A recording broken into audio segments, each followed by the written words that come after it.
soit dit en passant, Madame Eunice, il y a trop de confusion autour du fait de la création de la femme et de la formation. J'aimerais peut-être saisir l'opportunité de votre plateau pour essayer de mettre de la lumière dessus.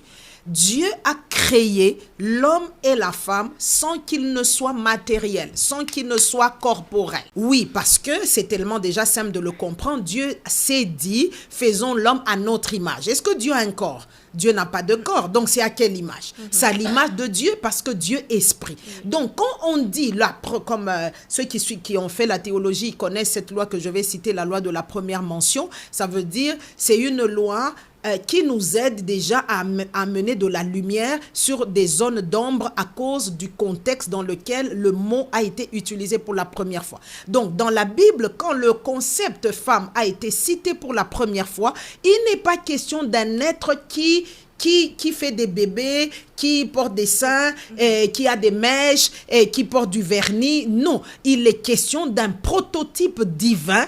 Et j'aime Dieu de ce que Dieu seul était capable de distinguer hommes et femmes, parce que Genèse 1,27 dit que hommes et femmes, Dieu les créa.